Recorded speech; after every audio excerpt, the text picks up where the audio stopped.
30억짜리 아파트에 종부세 110만 원을 내는데 이게 과연 세금 폭탄인가? 이것까지 면제를 해줘야 된다면은 도대체 집 없는 사람들은 뭐 이 세금도 비싸다고 그러면 어떻게 해야 되나 이 생각이 좀 듭니다. 자, 예, 저희가 지난주에는 정책 토론, 청년 정책 토론을 준비했는데요. 오늘은 부동산 과세에 관한 미니 토론을 준비했습니다.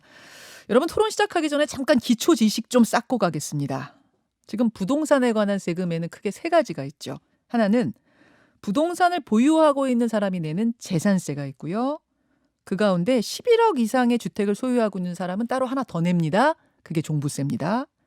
마지막으로 그 보유하고 있던 부동산을 팔 때 내는 게 양도세죠. 재산세, 종부세, 양도세. 이에 대해서 이재명 후보는 국토보유세를 신설하겠다라고 했습니다. 이건 뭐냐? 우리나라에 존재하는 모든 토지에 대해서 보유세를 매기겠다. 지금도 재산세, 종부세에 토지분이 들어있긴 하지만 그건 세율이 너무 적다. 국토보유세로 통합한 뒤에 실효세율을 올리겠다. 이런 거고요. 윤석열 후보는 신설은 아니고 현행 제도의 틀을 유지하되 1주택자에 대해서는 종부세를 면제하고 재산세와 양도세도 완화하겠다. 1주택자 우대 정책으로 보이는데요. 자, 양측의 설명을 들으시고 판단하시면 되겠습니다. 두 분의 패널 소개하죠. 먼저 민주당 선대위의 최지은 대변인 어서 오십시오. 반갑습니다. 예, 국민의힘 이해운 전 의원 어서 오십시오. 예, 안녕하세요. 이해운 전 의원께서는 경제학 박사시고 그러시죠. 네.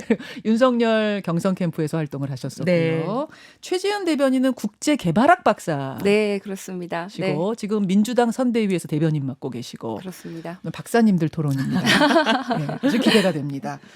자, 오늘 좀 쉽고 친절하면서도 뜨거운 토론을 제가 기대를 할 텐데요. 먼저 설명이 좀 필요해요. 최지은 대변인. 네. 새로 신설하겠다는 그 이재명 후보의 국토보유세라는 거 좀 생소한데 이게 어떤 건가요? 뭐 말씀하신 것처럼 국토에다가 다 이제 보유를 하는 거예요. 예를 들어서 뭐 10억짜리 아파트가 있다 그러면은 예, 보통 공시 가격이 한 7억 정도 하는 경우가 많은데 예. 그 중에서 건물에 대한 금액이 있고 국토에 대한 금액이 있는데 건축물분, 토지분 이렇게 그렇죠. 있죠. 예. 뭐 토지 뭐 건축이 한 3억, 토지가 4억이라 그러면은 그 4억에 대해서만 부과를 하는데요. 이게 이제 비싼 토지에는 조금 더 많은 누진세로 이렇게 부과를 하는 겁니다. 그래서 모든 사람에게 토지를 가진 모든 사람한테 부과를 하니까 토지가 없으면은 전혀 부과가 안 되고 예. 또 이 금액이 저렴한 토지 같은 경우에는 굉장히 낮은 세율로 부과가 되는데 동시에 이것을 도입하면은 이것을 통해서 얻은 세수로 네. 기본소득으로 나눠주겠다는 거거든요. 그래서 이 전 국민들한테 기본소득은 똑같이 가기 때문에 네. 전 국민 중에 한 90%는 세금으로 내는 것보다 기본소득으로 받는 게 더 많고 다만 이제 좀 토지가 비싼 것을 소유한 분들에 네. 대해서는 많은 토지나 비싼 걸 소유한 분은 전 국민 한 10% 정도는 세금이 받는 것보다 많은 그래서 좀 재분배 효과를 가지고 오고 동시에 이 부동산의 과열하는 그 투기를 좀 잡는 그런 두 가지 토끼를 잡으려고 하는 겁니다. 그러면 지금 재산세는 말씀하신 것처럼 토지분과 건축물분이 있는데 그럼 나눠서 내는 거네요? 네, 그렇습니다. 건축물분은 재산세로 내는 거고 이제 네. 토지분은 신설되는 국토보유세로 내는 그렇습니다. 거고. 종부세는 그대로 있어요? 종부세는 없어지고요. 이게 없어져요? 국토보유세로 폐합됩니다. 통폐합됩니다. 통폐합이 네. 되는 형식. 전국의 국토를 가진 모든 사람들에게 국토보유세를 무는 방식. 그렇군요. 알겠습니다. 근데 이게 이제 싼 국토에 대해서는 굉장히 적은 금액이 부과된다는 말씀을 드립니다. 실효세율이 지금은 0.17%인 것을 1%까지 올리겠다. 이건 무슨 말이에요? 이것은 아주 비싼 이제 누진세이기 때문에 예. 아주 비싼 땅에 대해서 그런 것이고요. 또 이렇게 그런 분이 이렇게 많이 내고 해서 기본소득 받는 것보다 더 많이 내는 분은 한 10% 정도 되게 그렇게 설계를 하고 있습니다. 그러면 실효세율 지금 있는 우리나라 국토의 토지에 대해서 매기는 세금의 세율이 한 0.17 평균 된다면 네. 국토보유세로 바꾼 다음에는 평균 한 1% 정도는 걷어들이는 효과가 있다 이 얘기인 거예요? 그게 평균적으로는 그런데요. 평균적으로. 돈을 더 비싼 사람들이 더 많이 내고 적은 사람은 더 적게 내서 내는 식으로. 사실 사실 우리가 기본소득을 지금 뭐 1년에 100만 원 이렇게 얘기를 하잖아요. 네. 그럼 1년에 100만 원 기본소득보다도 더 적게 내는 사람이 이런 세금이 적은 사람이 전 국민의 90% 수준이다. 그러니까 이건 굉장히 적은 수준이라는 말씀을 드립니다. 자, 그래요. 이해운 전 의원님 어떻게 생각하십니까? 뭐 이제 굉장히 큰 얼개는 말씀을 하셨는데 네. 이제 세금이라고 하는 것은 사실 구간별로 세율을 얼마를 하겠느냐, 그리고 공정가액 비율은 얼마를 하느냐, 네. 구체적인 이런 제도가 디자인이 나와 봐야 이제 이걸 뭐 어떻게 저희들이 판단을 할 수가 있는 거기 때문에 예. 지금 이 정도 얼개만 가지고는 뭐 판단을 하기가 굉장히 어려운 상황이죠. 이건 이제 얼개일 뿐이고. 네. 근데 이제 한 가지 분명한 거는 이제 기본소득 재원에 대해서 어디서 돈이 나냐 이제 이런 비판을 많이 받다 보니까 이렇게 해서 하겠다 이 정도의 안을 내놓으신 것 같아요. 근데 좀 더 구체적인 안을 봐야 평가할 수 있는 수준이 되겠다 이렇게 말씀을 드리는데 네. 현재 이제 나온 얘기를 들어보면은 이제 상업용 토지라든지 뭐 여러 가지 그런 토지와 아니면 이제 그냥 놀고 있는 토지 네. 그런 토지의 이제 효율성하고는 상관없이 그냥 일률적인 세율을 매기는 것처럼 들리는데 그러니까 선산으로 있는 토지나 네, 뭐 네. 지금 쓰고 있는 토지나 토지나. 다 뭐 땅은 다 똑같은 이게 세율. 사실은 토지공 개념을 기본에 깔고 있는 거죠. 네, 그렇습니다. 예. 예. 그러다 보니까 이제 홍남기 부총리마저도 이제 그런 식으로 하게 되면 토지 이용의 효율성이 떨어지기 때문에 이게 과연 좋은 제도냐 하는 그런 문제 제기를 하는 거 그런 거는 귀담아 들을 필요가 있는 것 같아요. 조금 더 그럼 보충 설명. 이거 이렇게 해가지고 얻게 되는 세수를 어느 정도로 예상을 하고 계세요? 뭐 이거는 저희가 설계하기 나름인데 예, 예. 저희가 그 경선 기간에 예. 이제 발표한 것은 30조 정도 이렇게 30조 정도. 그렇게 생각을 하고 그래서 있습니다. 그걸로 네. 전 국민 네, 이게 기본소득을 기본소득을 주는데요. 준다. 기본소득 재원 중에 대부분이 국토보유세로 마련되고 또 일부는 탄소세, 탄소 배출에 대한 약간의 세금 그리고 또 일부는 그 세수 조정 지금 현재 있는 그 예산의 세수 조정으로 마련을 해서 국토보유세가 사실은 기본소득의 가장 큰 재원입니다. 아, 그렇군요. 이게 지금 이중과세 논란은 없겠습니까? 이거는 이중과세 논란이 없도록 설계를 해야죠. 그래서 종부세 같은 경우에는 없어지고 국토보유세로 통폐합이 되는 겁니다. 자, 이 부분에서 혹시 짚으실 부분이 없으면 아니, 일단은 뭐, 예, 구체적인 얘기가 뭐 나와야지 이제 비판을 하든 찬성을 하든 할 텐데 이제 구체적인 얘기가 나오는 거 보고 하죠. 예. 지금 이 정도 단계 가지고는 뭘 얘기하기가 어려운 단계라고 얘기하기가 봅니다. 어려운 단계다. 자, 그러면은 윤석열 후보의 공약으로 좀 넘어가 보겠습니다. 우선 종부세 얘기거든요. 이건 여러분은 훨씬 더 잘 아시는 거니까 뭐 설명이 더 심플할 수 있을 것 같은데 1주택자에 한해서 종부세 면제 뭐 이런 방향인가요? 아니요, 그게 아니라 1주택자에 대해서는 이제 종부세 부담이 급격하게 증가하는 일이 없도록 그걸 좀 이제 해소하는 방향으로 하겠다 이렇게 말씀하신 건데 이제 언론들이 이제 그걸 상당히 이제 강하게 받은 데도 있고 그 말씀하신 그대로 받은 데도 있고 좀 차이가 있는 것 같습니다. 작년뿐만이 아니라 지금 문정부 들어서 종부세 부담이 굉장히 급격하게 완화가 됐는데 종부세 금액은 어떻게 결정이 되냐면 네. 집값이 있죠.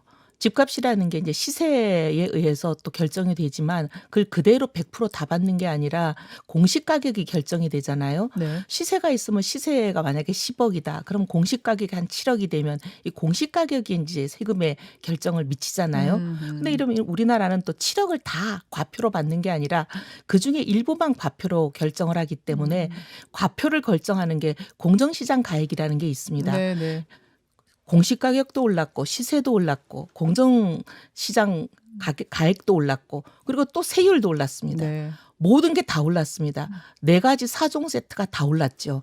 근데 이 4가지는 보면 집을 가지고 계시는 분들이 뭘 어떤 원인 행위를 해가지고 오른 게 아니에요. 그분들은 그냥 가만히 계시는데 정부의 정책 때문에 오른 거거든요. 시세는 정부의 정책 실패 때문에 오른 거고 나머지는 다 정부가 정책 결정을 해서 오른 거잖아요.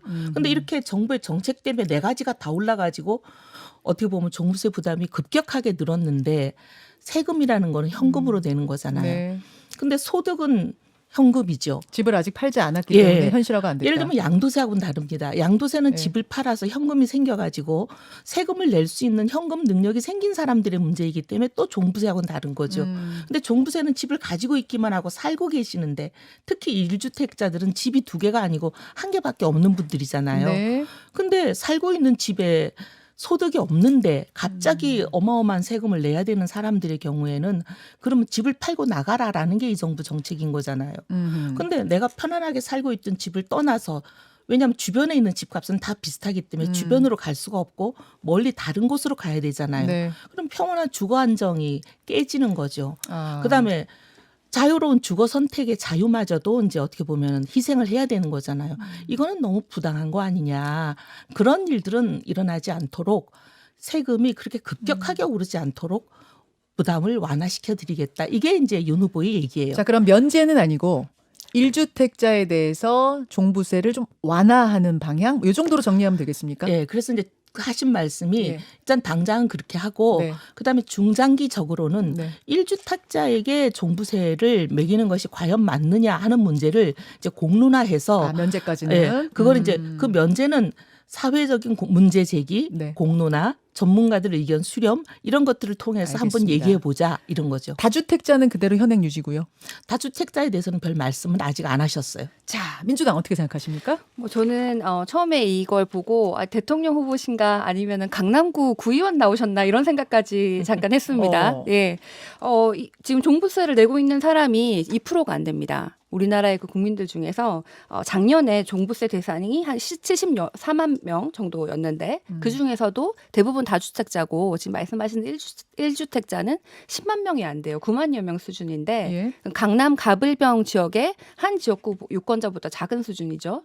근데 이분들에 대한 재산을 완화하는 것이 종부세를 폐지하는 것이 과연 대통령 후보의 정책인가? 그 상위 2%를 위한 부자 감세다. 이런 게 이제 한 가지 문제고 두 번째는 이 부동산 지금 문제가 부동산 시장 안정화인데 이것은 오히려 부동산 시장 안정화와 거꾸로 가서 투기 수요를 좀 조장하고 오히려 부동산 가격 더 부추기고 양극화 더 부동산 불평등 더 심화시킬 것이다. 왜 부자에게 감세를 해주냐? 뭐 이런 생각도 들었고요.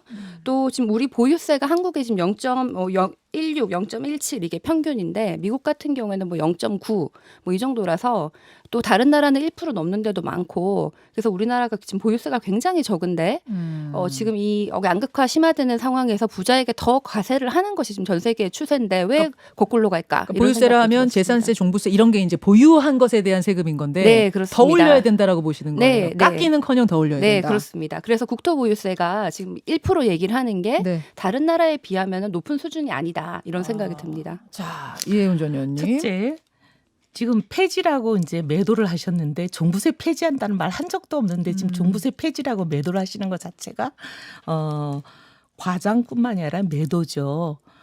종부세 폐지는 누구도 얘기한 적이 없습니다. 그다음 두 번째, 1.7%밖에 안 되는데 그 사람들을 얘기를 하냐 그렇게 얘기를 하시는데 전 국민의 1.7%라고 치고 약 지금 한 2% 정도 됩니다. 근데 이게 이제 서울로 치면은 지금 대부분 서울에 있는 분들이 내시거든요. 네. 이게 한 7, 8% 됩니다. 근데 서울에 있는 사람 7, 8%가 아니라 단 한 명의 국민이라도 정부의 정책 실패 때문에 부당한 일을 겪으면 정부는 그런 일을 막아야 되는 거죠. 10만 명이 아니라 그게 5만 명이어도 바로 잡을 건 바로 잡아야 된다. 예, 정부의 정책 실패 때문에 부당한 일을 당한다면 정부는 그런 일을 막아야 되는 게 정부의 책무죠. 그래서 그렇게 얘기할 수는 없다라고 말씀을 드리고 그다음 두 번째 종부세를 예를 들면 1주택자에게 부담을 완화하면 시장 안정화에 역행한다. 그런데 이거는 학문적으로도 근거가 없고 전혀 이 좌파들의 잘못된 주장일 뿐입니다. 왜냐하면 종부세를 2005년에 도입하고 나서 네네. 수많은 연구가 진행이 됐고 국책연구소에서도 이런 연구가 많이 진행이 됐습니다. 집값 안정화하고 이 종부세는 무관하고 오히려 집값 안정화에 영향을 미치는 거는 이자라는 게 이미 다 연구가 결론이 난 지가 오래가 됐고요. 금리다. 예. 그래서 이 종부세가 사실은 처음에 2005년에 노무현 정부 때 이걸 도입을 할 때 종부세 1조 1항, 종부세법 1조 1항의 목적을 뭐라고 얘기를 했었냐면 투기 수요 억제라는 것을 목적으로 뒀었어요. 네. 그랬는데 이게 그렇지 않다는 게 다 연구가 밝혀지고 나서는 1조 1항을 뭐라고 얘기를 하고 있냐면 예. 그냥 그거를 투기 수요 억제라는 말을 없애버렸어요. 아. 지금은 1조 1항에 투기 수요 억제라는 말이 없습니다. 예, 그냥 예. 고가의 부동산에 대해서 부담을 강화한다 이런 얘기만 있어요. 그래서 이제 이게 지금 시장 안정화하고는 상관이 없는 얘기라는 게 이미 결론이 났다 그렇게 말씀을 드리고 그다음에 세 번째 다른 나라는 보유세가 훨씬 우리나라보다 높다 이런 얘기를 하시는데 네네.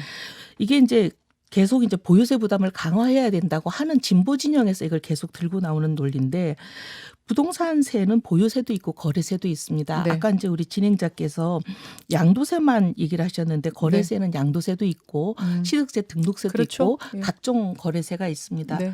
부동산세 부담은 보유세 더하기 거래세를 같이 봐야 됩니다. 근데 우리나라는 보유세는 좀 낮은 반면에 거래세 부담이 다른 나라에 비해서 워낙 높습니다. 그래서 이것을 같이 해서 봤을 때는 우리가 OECD 평균의 거의 2배가 됩니다. 아, 보유세 플러스 뭐 취등록세, 거래세, 양도세 이런 거 다 합치면 전혀 다른 데보다 적지 않다. 적지 않은 정도가 아니라 높아요? OECD 평균의 2배 정도 됩니다. 아, 그래요. 네.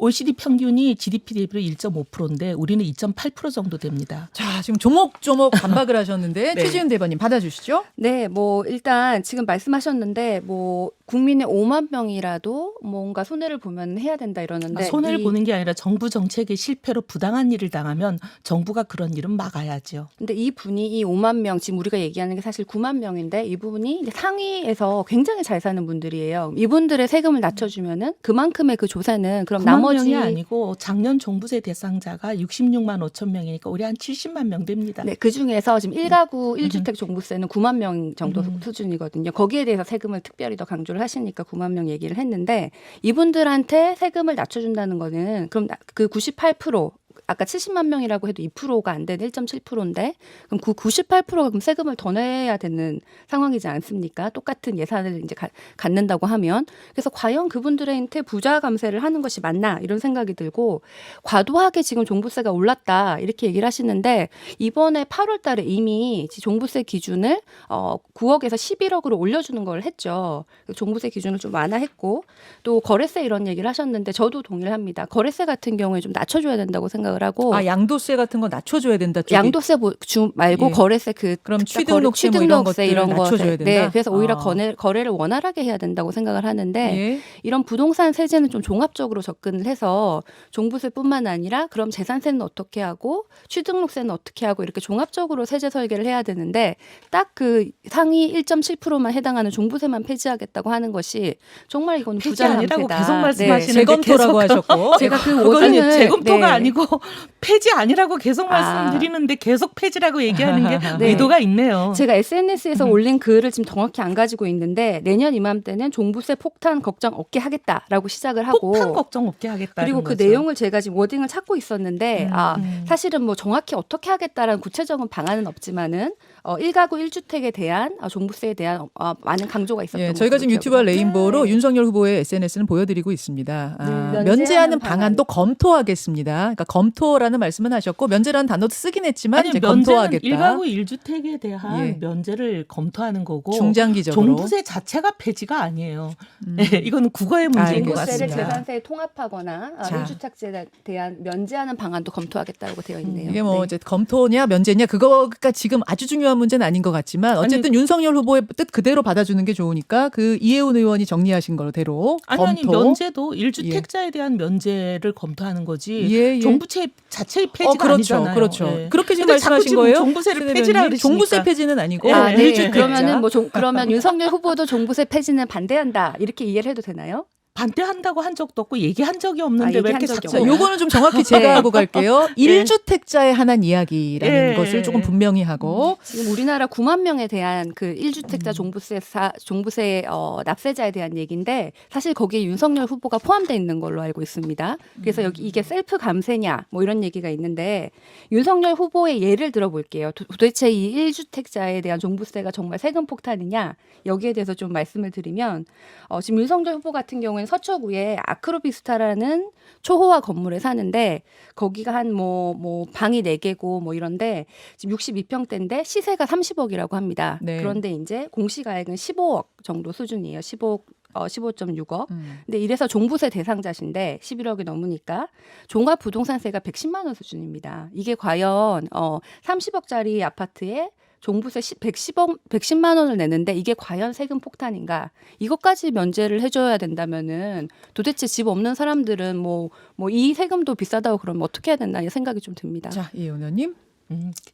저기 급격하게 이제 세부담이 오른 경우에 지금 이제 윤 후보가 얘기하시는 부분은 윤 후보는 지금 이제 소득이 없지만 소득이 있을 경우 이런 경우를 얘기하는 게 아니라 소득이 없는 사람들을 얘기하는 거예요. 세금을 내기 위해서 집을 팔아야 되는 경우. 지금 윤 후보는 제가 알기에 아마 부인이 소득이 있거나 금융소득이 있거나 소득이 있을 거예요. 네. 그런 윤 후보 얘기를 하는 게 아니라고 알고 있습니다. 이렇게 너무 인신공격을 많이 하시는 것 같은데 그런 건 자제하시는 게 좋습니다. 아니요, 사실이 이제 그 종부세가 너무 세금 폭탄이라고 하셔가지고 아니요, 30억짜리 집에 110만 원이 세금 아니요, 그게 폭탄이다. 아니라 세금 네. 폭탄에 대해서 얘기를 하는 게 현금 능력이 없어서 집을 팔아야 되는 사람들에 대해서 국한해서 얘기하는 거라고 아까도 말씀을 드렸는데 상대방 얘기는 안 들으시고 그렇게 자꾸 인신공격하시는 거는 정치를 잘 배우시는 게 아니에요. 아니 정치를 배운다 안 배운다 이렇게 얘기하시는 것도 조금 권위적인 느낌은 드는데요. 아니요, 네, 근데 팩트를 좀 얘기해 주십시오. 팩트를 얘기하잖아요. 팩트를 얘기하는데 남의 팩트는 안 들으시고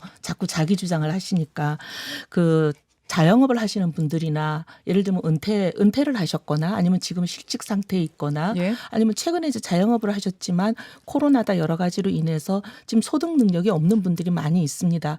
근데 아까 제가 분명히 소득 능력이 없어서 세금을 낼 소득이 없기 때문에 집을 팔아야 되는 사람들에 국한된 얘기라고 말씀을 드렸거든요. 예, 예. 그러니까 그런 분들에 대한 얘기예요. 제가 그러니까 소득 예. 능력이 있는데 세금을 낼 능력이 있고 다른 금융소득이나 뭐가 있는데 지금 고소득인 사람들에 대해서 얘기하는 게 아니라고 말씀을 드렸습니다. 제가 예. 그걸 윤 후보가 올린 SNS에는 그게 좀 명확하지 않았는데 제가 한 번 더 살펴볼 텐데요. 제가 아니, 이야기로는 SNS에 그 얘기가 예. 있습니다. 그런데 자세히 지금 읽어보시면. 그러면은 이게 전혀 반박의 여지가 없는 것이 지난 8월에 우리가 1주택 종부세 부과 기준을 11억으로 상향할 때 1주택자에 대한 부담 완화하면서 장기 보유 아니면은 고령자의 같은 경우에는 아니. 특별 공제로 최대 80%까지 공제 제도를 이미 있고 이런 것은 있고 이거 외에도 이미 지금 현 정부가 6억 이하의 재산세 뭐를 인하하거나 1주택 양도세 부과 기준을 12억으로 조정하는 걸 논의하고 있는 상황이고요. 또 이재명 후보 같은 경우에도 장기 보유한 고령층에 대해서 1세대 1주택자에 대해서는 앞으로 국토보유세를 편입되겠지만은 그 네. 세금 구간을 납부를 유예하거나 납부를 연기하자는 얘기를 이미 한 적이 여러 번 있습니다. 아니 그게 아니라 지금 장기 보유하고 고령층하고 지금 말씀하시는 그거는 이제 아주 아예 은퇴를 하고 70세 이상인 사람들 그런 사람들은 적용이 되죠. 그리고 20년 정도 보유한 사람들에게는 해당이 되지만 네네.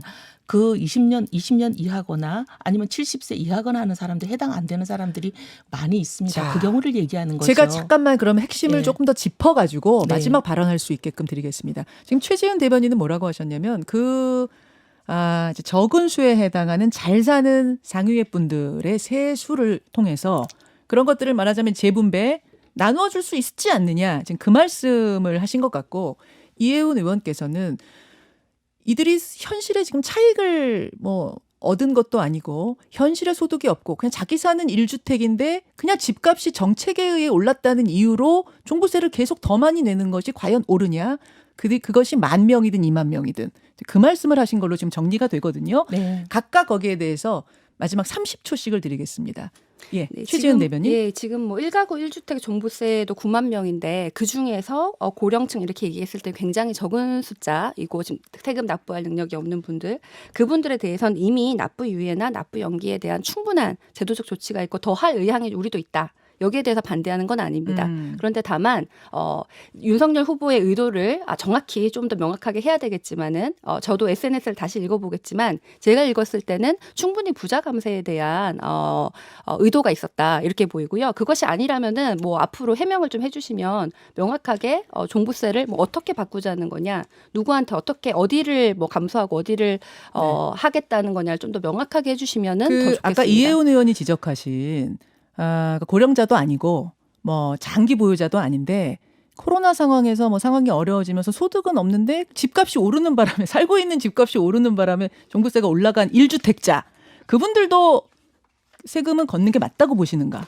저는 세금을 걷는 게 맞다고 생각을 종부세. 하는데 그 수준이 지금 30억짜리 집에 세금이 110만 원입니다.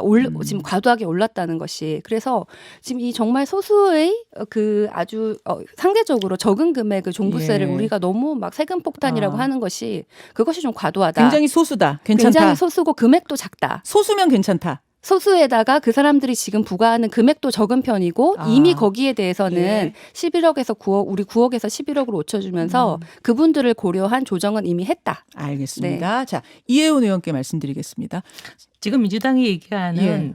9억에서 11억 올랐기 때문에 실수요자는 다 빠졌다 이 주장인데 실수요는 얼마짜리 집에 사느냐 11억 이상이면 실수요가 아니다. 그런 기준으로 따질 수는 없는 거고 실수요는 집이 한 개냐 두 개냐 이거거든요. 예. 근데 집이 11억이 넘는 집에 살더라도 집이 한 개밖에 없는 사람은 실수요자입니다. 그러니까 실수요자이면서 지금 소득 능력이 없는 사람들에 대해서는 저는 정부가 이제 부당하게 정부 정책 때문에 세금이 올랐는데 내가 지금 소득 능력이 없는 사람들에 대해서는 좀 실토하잖아요. 세금은 별로 안 된다. 사실 네. 세금이 얼마 안 되기 때문에 세수 자체도 얼마 안 됩니다. 정부가 이걸로 걷어들일 수 있는 세수도 얼마 안 되거든요.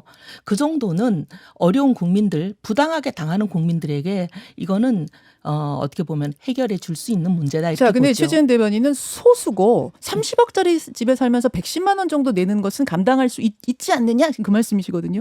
110만 원인지는 제가 계산을 해보겠습니다만은 근데 어쨌든 간에 지금 능력이 안 돼서 그 당장 능력이 안 돼서 집을 팔아야 되고 이사를 가야 되는 사람들에게는 예. 사실 그 정도는 어떻게 보면 정부가 완화해 줄 수도 있다. 그렇게 봅니다. 제가 하나만 더 알겠습니다. 못해도 될까요? 지금 시간이 네. 제가 똑같이 기회를 네. 드리고 제 반론 질문도 똑같이 드렸고요. 일단 오늘 미니 토론은 여기까지 하고 네. 후보자들 본인의 토론이 이제 본격적으로 시작될 테니까요. 우리 청취자들이 그때 다시 한번 판단을 하실 수 있는 기회가 될 것 같습니다. 두 분 고생 많으셨습니다. 고맙습니다. 네, 고맙습니다. 예, 민주당의 최재은 대변인 그리고 국민의힘의 이혜훈 전 의원이었습니다.